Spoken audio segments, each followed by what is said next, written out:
నమస్తే అన్న మహేంద్రన్న. ఎట్లుండబోతుంది జూబ్లీస్ ఎలక్షన్స్? ఇన్ని రోజులు కూడా అభ్యర్థి లేడు అని చెప్పి బీజేపీ పార్టీని అన్నారు. బీజేపీ పార్టీ కూడా ఒక మామూలు ఎలక్షన్ జరిగినట్టు దీపక్ రెడ్డిని కూడా అనౌన్స్ చేశారనమాట. ఇన్ని రోజులు టైం ఎందుకు పట్టింది? ఎట్లా ప్రచారం చేయబోతున్నారు? మా పార్టీ కంటెస్ట్ చేస్తాం చెప్పినాం. మా సిద్ధలో ఉన్నది మా ఇన్స్టిట్యూషన్ పంపించుకుంటాం. మాకు స్ట్రాటజీస్ ఉంటాయి, అన్ని ఉంటాయి. కాబట్టి ఆల్రెడీ వాళ్ళందరూ పనిచేస్తున్నారు. కింది స్థాయిలో పెరిగిన ప్రజల యొక్క వాళ్ళ యొక్క నాడే తెలుసుకుంటున్నారు. ఈ రోజు జూబ్లీహిల్స్ లో అభివృద్ధి కుంటుపడిన విషయం అందరికి తెలిసిన విషయం. మీరు రోడ్లు చూడొచ్చు, డ్రైనేజ్ సిస్టమ్స్ ఉండొచ్చు, ఆ ఇరుకు సందుల్లో ఉన్నటువంటి ఆ అవస్థలు చూడొచ్చు. దాన్ని బట్టి మీకు అర్థమైంది. ఇంత అభివృద్ధి లేదని చెప్తున్నారు, ఇవన్నీ నాలుగు బాగాలని చెప్తున్నారు, డ్రైనేజ్ బాగాలని చెప్తున్నారు. అదే మాగంటి గోపినాథ్ గారిని 3 సార్లు జూబ్లీహిల్స్ ప్రజలు ఎందుకు ఎన్నుకున్నారు? ఈ గత 2 సంవత్సరాలు ఎవరితో చూసి ఎవరితో ఓటేశారు. ఇంతకుముందు కాంగ్రెస్ ఏ విధంగా గదిలెక్కింది, అబద్ధపు మాటలు చెప్పి గదిలెక్కుతున్నారు. ఆ విధంగానే ఆయన 2 సార్లు గెలిచింది. అంతే తప్ప మరి ఏమైంది? మీరు ఆయన ఒకవేళ అభివృద్ధి చేసి ఉంటే మరి ఏమైంది? ఎందుకు డ్రైనేజ్ సిస్టమ్ కట్టున్నాయి, ఎందుకు రోడ్లు కట్టున్నాయి, ఎందుకు కరెంటు పోవడాలు, ఆ ఇబ్బందులు ఎందుకు? అంటే ఇంత అవపడుతున్నా ప్రజలు ఎందుకు మరి ఆయనకి ఓటేస్తున్నారు?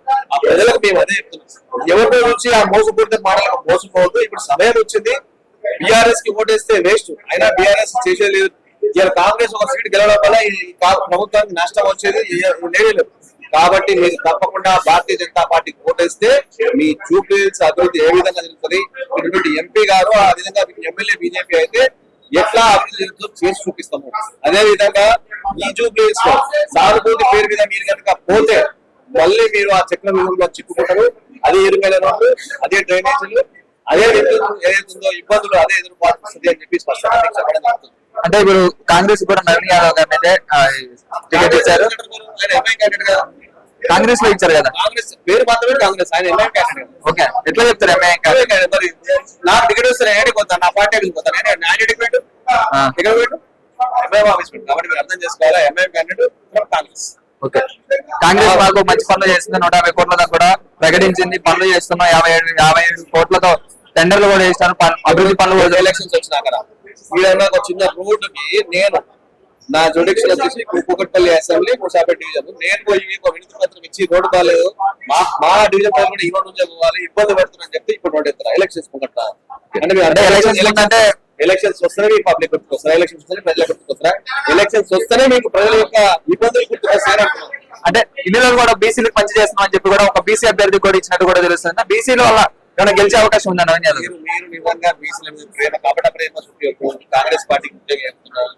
మీరు బీసీల మీద ఈ కపట ప్రేమలు అవన్నీ మానుకోండి, అన్ని పోయినాయి. మీరు నిజంగా బీసీలకు చేయాలంటే ముఖ్యమంత్రి బీసీ చేయండి.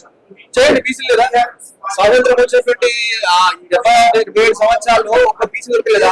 ఉమ్మడి ఆంధ్రప్రదేశ్ కావచ్చు, తెలంగాణలో కావచ్చు, ఎందుకు బీసీ ముఖ్యమంత్రి చేయలేదు అని కాంగ్రెస్ పార్టీ అడుగుతున్నాను.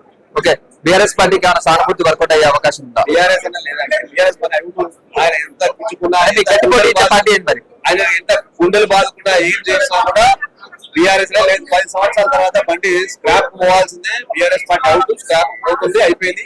మాకు పోటీ కాంగ్రెస్ పేరు మీద ఎంఐఎం అండ్ బీజేపీ తప్ప గవర్నమెంట్ లేదు. కాంగ్రెస్ పేరుతో ఉన్న ఎంఐఎం పార్టీకి బీజేపీ పార్టీకి స్పష్టమైన పోటీ. Okay, thanks. షేర్ చేయండి, లైక్ చేయండి, సబ్స్క్రైబ్ చేయండి. మరిన్ని వీడియోల కోసం బెల్ సింబల్ పై క్లిక్ చేయండి.